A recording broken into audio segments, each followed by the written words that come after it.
नमस्कार, मी भारती शिंदे. नव्या युगाची नवी दिशा देणारी प्रबोधन दिशा न्यूज मध्ये आपले सर्वांचे स्वागत. ताई, तुमचं नाव काय? माझं नाव वंदना सयाजी पाटील. तुम्ही आता कुठे काम करता? लिंबमध्ये कुठल्या क्षेत्रामध्ये तुम्ही काम करता? आयसीडीएस अंगणवाडी. एकंदरीत हे जे लिंब आहे किती लोकसंख्येचं गाव आहे? 1250 लोकसंख्या गावला. म्हणजे महिलांचं सक्षमीकरण हो. हे पुरुषाच्या खांद्याला खांदा लावून महिला काम करते, काय सांगा? महिला काम करते म्हणजे आता महिलाला थोडी महिला ऍक्टिव्ह झाल्या. आता आम्ही तयार केल्या त्या महिलांना. बचत गटाची मिटिंग, महिला मंडळाची मिटिंग किंवा 15 ते 45 वयोगटातल्या महिलांची आमची दर आठवड्याला किंवा दर महिन्यात एकदा मिटिंग असतेच. शाळेत कार्यक्रम असते, पालक मिटिंग असते. त्यावेळी बचत गटामध्ये असणाऱ्या महिलांचं सहकार्य तुम्हाला लागतं? लागतं की सहकार्य. उपस्थिती 100% असते. आणि समजा आपण एखादी काही आपल्याला अडचण असली किंवा अंगणवाडीचं काहीतरी आपल्याला मुलांचे विषय असलं, अभ्यास कसा घ्यावा किंवा मुलांना कसं घडवावं, हे त्या पालकानुसारच पालकाकडूनच आम्ही घडवून घेतो. आम्ही आधी का आमचं अगोदर असते, त्याच्यानंतर काही उर्वरित भाग राहिला असतो ते पालकांच्याकडून करून घेतो. तुम्ही हे काम करत असताना तुम्हाला कसं वाटतं? म्हणजे घर आणि अंगणवाडीमध्ये मुलांना घरातलं मूल सांभाळणं आणि इतर मुलं सांभाळणं काय वाटतं तुम्हाला? थोडीफार जरा अडचण येत होती मुलं सांभाळताना. मुलं प्रत्येक वेगवेगळ्या प्रकारची असते ती, त्यामुळे कुणाचा विचार कसं कुणाचा विचार कसं असं पण असतं. तुम्हाला पालकांचं सहकार्य मिळतं? हो, मिळते की पालकांचं सहकार्य मिळतं. शहरामध्ये नगरसेवक असतात, खेड्यात ग्रामसेवक म्हणजे ग्रामसेवक आणि ग्राम सदस्य असतात, यांचंही तुम्हाला सहकार्य लागतं? हो, लागतं की यांचंही सहकार्य. घरची परिस्थिती तुम्हाला सहकार्य मिळतं?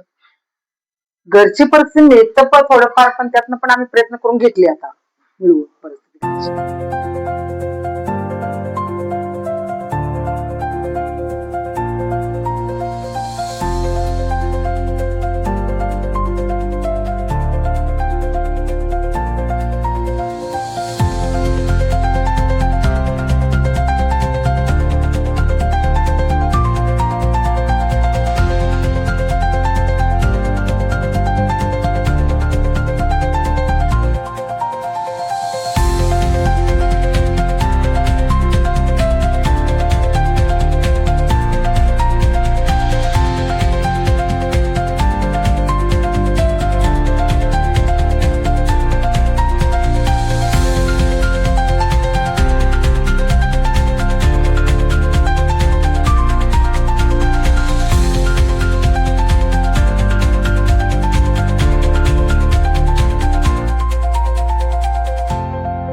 सूचना ऐकून कृती करणे.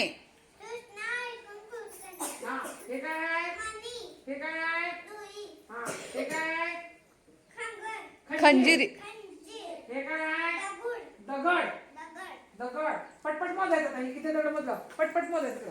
हा, जोरात. 1 2 3 4 5. हा, हे काय? खंजीर. कसा वाजवायचा खंजीर? हा, असं वाजवायचं असं. हा, वाजव. बरं असं, ठीक आहे. हे काय? मणी. हे काय? दोरी. हा, काय करायचं दोरी घेऊन मणी? मणी वाजवायचं. हो, पटकन व्हायचं. मोजत व्हायचं 4 5. हा, पटकन लगेच कोणाला येते बघा. हा, म्हणायचं लगेच. 1 हा, बस. हा 2. हा, हाताची घडी घाला सगळे. मला मांडी घाल. लगेच आवरायचं, पटकन आवरायचं. सातक मांडी घाल बाळा. थांबा पुढं. हा, किती झालं? आणि गंगा जटाधारी देवाचे नाव सांगा.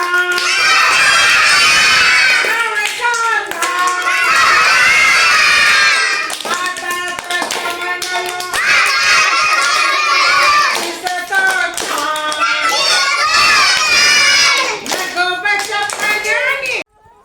मजेशीर चालूया. हो चला. हळूहळू चला, मजेशीर चालायचं. या हात काढ की खिशातलं बाळा. असं चालायचं असं. हा, येतं बघ, योग्य नमस्कार, प्रबोधन दिशा न्यूज मध्ये आपल्या सर्वांचं स्वागत. मी दत्तात्रय सूर्यवंशी. जागतिक 8 मार्च जागतिक महिला दिन साजरा केला जातो. 8 मार्च जागतिक महिला दिन म्हणून साजरा केला जातो आणि तुम्ही पाहताय की आज प्रत्येक महिला ही पुरुषाच्या खांद्याला खांदा लावून काम करते आणि हे करत असताना एकच काम नाही, तारेवरची कसरत करावी लागते. कारण जिथे नोकरी करते, जिथे व्यवसाय करते, तिथे आणि त्याच्यानंतर पुन्हा घरातलं जाऊन काम करणं, म्हणजे ही कसरत आजच्या महिलांना ती करावी लागते. पण हे करत असताना आपलं कुटुंब ही सक्षम झालं पाहिजे. म्हणायचो ना आपण की महिला सक्षम झाली पाहिजे, पण महिला म्हणते की माझं कुटुंब सक्षम झालं पाहिजे आणि जिथे मी काम करते तिथला जो माझा परिसर आहे तो सुद्धा त्याच पद्धतीने सक्षम झाला पाहिजे. मग ती बालवाडी असेल, शाळा असेल, प्रशासकीय नोकरी असेल, अशा ठिकाणी आज महिला काम करतायत. ज्या आता माझ्या समोर ज्या बसलेल्या आहेत त्या वंदनाताई या एका लिंब हे तासगाव तालुक्यातले खेडेगाव आहे आणि जसं आपण म्हणतो प्राथमिक शाळा आहे, ते प्राथमिक शाळेबरोबरच आता अंगणवाडी सुरू केलेली आहे. कारण लहान लहान मुलांना सुद्धा शिक्षण मिळालं पाहिजे. कारण घरात ते शक्य होत नाही, पण मुलं तिथे गेली तर त्यांना म्हणजे म्हणतात ना, आई वडिलांच्या नंतर जर का मुलांना जर प्रशिक्षण जर द्यायचं काम कोण करत असेल तर ते शिक्षक वर्ग करतात आणि तेच काम आज या ठिकाणी वंदनाताई करतात. वंदनाताई, काय सांगाल की खेडेगाव आहे, शहरातल्या महिला सक्षम म्हणजे एक हुशार असतात, त्यांना तितका अनुभव तर असतो, पण खेड्यातल्या महिलांना तितका अनुभव नसतो. कारण आपली परंपरा अजूनही आहे की ती डोक्यावर पदर घेऊन जाणे. आणि अशा परिस्थितीमध्ये काम करणं थोडंसं अवघड होतं. आपण आता काम करता, तुम्हाला काय वाटतं? आता काम करताना म्हणजे एखाद्या महिलेला जर आपण मिटिंगला बोलवलं ती मी कशी येणार, मी देवळाव कशी येऊ, की तुम्ही कुठं मिटिंग घेताय, घरी घ्या. घरी शक्य नसते मिटिंग घ्यायला. कुठेतरी एखादं कार्यालय किंवा समाज मंदिर किंवा शाळेच्या ठिकाणी, अशा ठिकाणी महिलांना बोलवतो. पण सगळ्याच महिला सक्षम आहेत असं नाही, की त्यातल्या 4-2च येते. त्या एखाद दुसरी मला आलंच नाही पाहिजे किंवा तिला बर्डन असतं, तिला परवानगीच नसते, ती मग तिच्या अंगात मस्त कला असते पण ती दाखवू शकत नाही. हेच ग्रामीण भागातली अवस्था आहे. बरं, आता तुम्ही म्हणालात की पूर्वी म्हणजे आजही जवळजवळ मला वाटतं अजूनही ती परिस्थिती आहे की पारावरून जाताना काही ठिकाणी आहे. त्याच्यातून म्हणजे सार्वजनिक ठिकाणून जाताना महिलेने थोडस बाजूला जावं, कोणाशी बोलू नये. आता तुम्ही जेव्हा काम करायला सुरुवात केली त्यावेळेला सुरुवात म्हणजे तुम्ही किती वर्षापूर्वी इथे करायला? मी 30 वर्षापूर्वी 30 वर्षापूर्वी. त्यावेळेचा काळ आणि आताचा काळ फार बदल झालाय आताच्या काळात. त्यावेळेला तुम्हाला मलाच परवानगी नव्हती त्यावेळेच्या काळात. त्यावेळेला तुम्ही त्याच्यावरती मात कशी केली? त्याच्यावरती मात म्हणजे कशी आता मग ते काढली, पण हो त्याच्यातून त्यातनं मार्ग काढून मी इथपर्यंत पोहोचले. पण आता तुम्ही अंगणवाडीमध्ये जी मुलं येतात, म्हणजे आईचं काम असतं की मुलाला हे करणं, पण आईच्या नंतर जर ताईचं काम असतं तर ते ताई अंगणवाडी. आम्हाला ताईची पण भूमिका करावी लागते, आईची पण भूमिका करावी लागते, शिक्षकांची पण भूमिका करावी लागते, प्रत्येक मोठ्या बहिणीची पण भूमिका करावी लागते. ते बाळ जसं असेल तसं त्या बाळासंग राहावं लागतं. हे करत असताना तुमच्याकडे प्रशासनाचा भाग येतो, हो, ग्रामपंचायतीचा भाग हो, येतो, ग्रामसेवकांचा भाग येतो हो, आणि जनतेचा पण भाग, म्हणजे शेतकऱ्यांचा आहे. सर्वांचाच. हा सगळा जो समन्वय आपण जर बघायला गेला तर तुम्हाला सहकार्य कितपत लागतं? लागतं थोडंफार, म्हणजे असं पाहिजे असं नाही लागत. या पद्धतीने हा, शासन विचार करते विचार हे झालं पाहिजे, झालं पाहिजे. हा, पण तितकं ग्राउंड लेवलला ते होत नाही. ग्रामीण भागात होतच नाही तितकं, होतच नाही तितकं. पण तरी पण आम्ही त्यातनं ऍडजस्ट करून आम्ही रस्ता चालतच असतो. पण आता या सगळ्या तुमच्या वर्गामध्ये मी बघतोय की इकडे चित्र आहेत की जी खरोखर आपण एक मुलांना कळतंय की हा ट्रक आहे, बस आहे, बदक आहे, चिमणी आहे, हो, हो. कावळा आहे. हे मुलं ज्यावेळेला तुमच्याकडे ऍडमिशन घेतात त्यावेळेला त्यांना जसं आई प्रेम करते तसं ताई आहे, तुमच्याकडे जी ताईचीच भूमिका आहे ना, ताईचीच तुम्ही भूमिका ते आहे. समजावून सांगण्याचं कसं काम प्रयत्न करता? त्या मुलाच्या भाषेत सांगावं लागतंय. बाळा, ट्रक कसा आहे, तू यात्रेत बघितलास का, तुला तासगावला गेला दिसला का, तू मम्मी बरोबर दवाखान्यात गेला बघितला का, त्या पद्धतीच आहे हो. तुला हे काढायचं जमल का, किंवा हे कसा वापरतात, कावळा कसा ओरडतो, चिमणी कशी ओरडती किंवा कुठे राहती, हे सर्व मुलांनी कळतं. त्या मुलाच्या पद्धतीनेच शिकवलं जातं. याबरोबर सरकारने काही मुलांच्या म्हणजे आपण काय म्हणतो त्याला जेवणात आहारच्या पद्धत आहार जो दिला जातो तो व्यवस्थित असतो का, जेणेकरून मुलांना कुठली अडचण येणार नाही? कारण आपण घरी जेवण देतो आणि इथे बनवताना कुठल्या मुलाला त्याचा त्रास होऊ नये, त्याच्या आरोग्याची काळजी ही सुद्धा तुम्ही घेता? हो, देतो की, व्यवस्थित असतो तो आहार. आल्या आता ते काय मी बाहेरच काढला आल्या आल्या त्याचं स्वच्छ निवडून ठेवणे किंवा किती कुठल्या मुलाला किती ग्राम पाहिजे त्याप्रमाणे आम्हाला फॉर्मेट दिलेला असतं या त्याप्रमाणे समजा एका मुलाला किती ग्राम आहे असं 10 मुलांना किती त्याचं उद्याच्या आहाराचं नियोजन आम्ही आजच करतो किंवा आजची शॅम्पल उद्या दुपारपर्यंत असते आमच्याकडं शॅम्पल पण ठेवली जाते ती आज कोणता आहार केला आता आज तुम्ही एक अंगणवाडीच्या तुम्ही प्रमुख आहात तर तुम्हाला सहकार्य म्हणून साथीदार म्हणून असं काय तुमच्यावर कोणी काम करतंय का? नाही आम्ही दोघीच मदतनीस सेविका अच्छा मदतनीस त्यांचं काम काय असतं मदतनीसचं काम नमस्कार माझे नाव वासंती सत्यवान साळुंके मी अंगणवाडी मदतनीस म्हणून काम करते अंगणवाडीत आल्यानंतर माझं अंगणवाडीतली स्वच्छता बाहेरची स्वच्छता पाणी स्वच्छ भरून ठेवणे ताजा आहार गरम एक नाश्ता आणि एक जेवण असे 2 प्रकारचा आहार करावा लागतो रोज तो मुलांना वाटप करायचा प्लेटा वगैरे देऊन हे काम आहे आता आपण 21व्या शतकाकडे चाललोय आधुनिकरण ज्याला आपण म्हणतो खेड आणि शहर आता बरेच वेळेला सरकारच्या पण योजना असतात की खेड्यातच व्यवसाय सुरू करावा खेड्यातच कुठेतरी त्याने मुलांनी म्हणजे प्रगती करावी शहराकडे शहराची लोकवस्ती वाढते खेड्यात सुद्धा आता बऱ्याच सुविधा आहेत ज्या शहरात दिल्या जातात त्या सुद्धा आता खेड्यात दिल्या जातात तर तुम्ही एक शिक्षिका या नात्याने आजच्या युवा पिढीला किंवा युवतीला काय सल्ला दिली या संदर्भात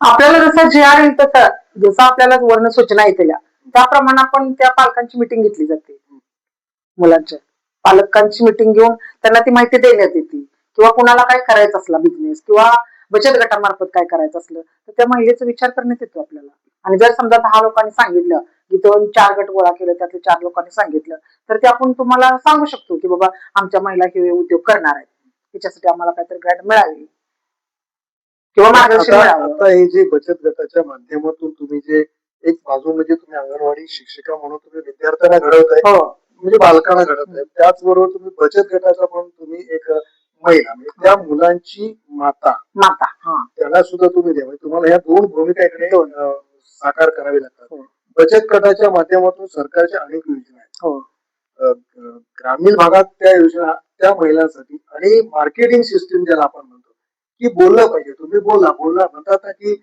बोलणाऱ्याची माती सुद्धा विकली जाते तुम्ही त्यांना कशा पद्धतीने सक्षम करण्यासाठी किंवा मार्केटिंग सिस्टीम कोणाशी कसं बोललं पाहिजे एखादी व्यक्ती असेल तर त्याच्याबरोबर कसं बोललं पाहिजे असं काय तुम्ही त्यांना सांगण्याचा प्रयत्न करता का त्यांना सांगण्याचा प्रयत्न केला पण कसं असते त्या केलेल्या त्यांच्या उद्योगाला व्हॅल्युएशन पाहिजे ना तरच त्याचा उपयोग आपल्या खेडेगावात कोण येणार मार्केटिंग केलं तर नाही पण त्यासाठी शहरात भागात आता डिजिटल ज्याला आपण म्हणतो marketing digital marketing social marketing जिथे मी आज इथे बसलोय आज तुमची मी मुलाखत घेतो मध्ये अनेक लोक बघतात किंवा मी त्यांच्याकडे जातोय का नाही मी तुम्हाला प्रसिद्धी कुठून देतोय तुमचे विचार तुमच्या भावना या सगळ्यांनी कशा करतो तर एक चॅनल थ्रू करतोय की जेणेकरून तुम्ही अशा पद्धतीने यांचा एक प्रयोग म्हणून तुम्ही करण्याचा प्रयत्न केला की जेणेकरून लोकांपर्यंत गेल्या लोकांचे त्याच्यामध्ये ओपिनियन येतं हे चांगलं आहे हे वाईट आहे हे बरोबर नाहीये त्याच्या सुधारणा करा असाही तुम्ही प्रयत्न करण्याचा असं केलंय का प्रयत्न हो प्रयत्न करायचा प्रयत्न केलाय पण आता कसं झालंय ते CRP मॅडम एक बचत गटासाठी नेमलेले आहेत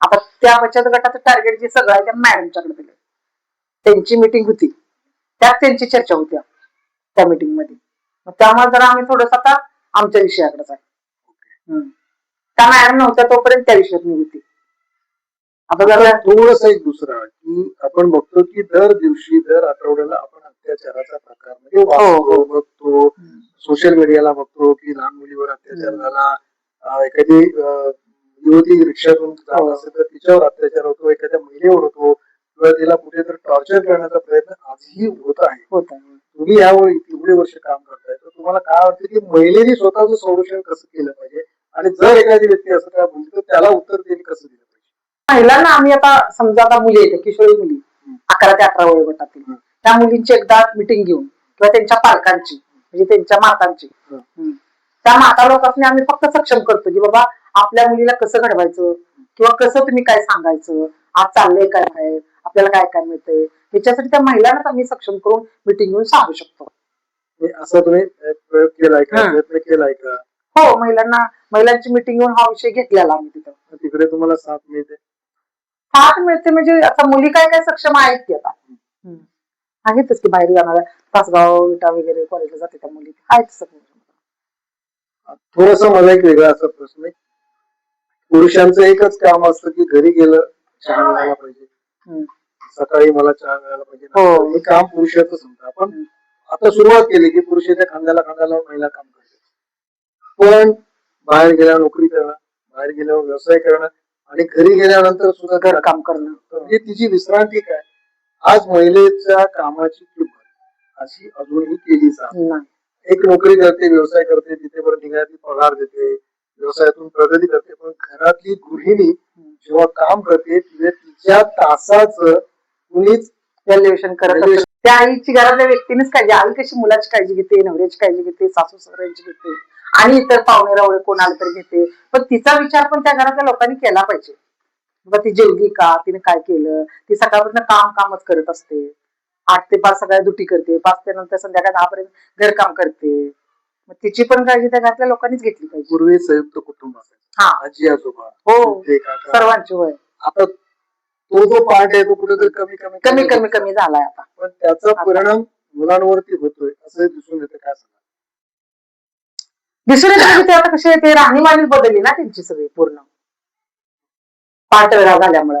एकत्रित कुटुंब असल्यानं जरा वेगळं वळण लागतं मुलांना, आदर असतो मोठ्या माणसाचा. त्यांना घरात मोठा वयस्कर व्यक्ती दिसत नाही तर त्या मुलाला आदर येणार कुठनं? आई वडील 24 तास बाहेर असते ड्युटीला, किती संध्याकाळ 5च्या नंतर भेटतात.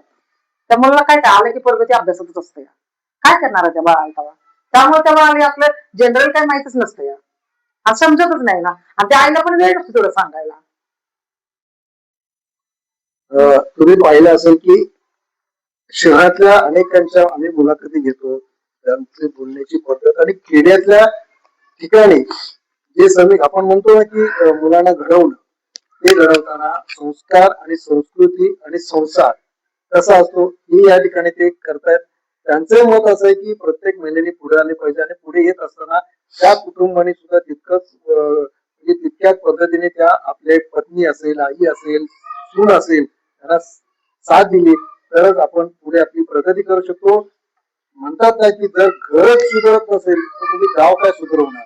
तर पहिले घर सुधारा, स्वतःपासून सुरुवात. गाव सुधरेल, आपलं शहर सुधरेल, तालुका सुधरेल, जिल्हा सुधरेल, राज्य सुधरेल, अशी भूमिका त्यांची आहे. आणि म्हणून आज असंख्य मुलं त्यांच्या हाताकडे शिक्षण घेत आहेत. खरोखर त्यांना आपण पुढील वाटचालीसाठी प्रबोधन दिशेच्या वतीने तुम्हाला लाख शुभेच्छा. थँक्यू.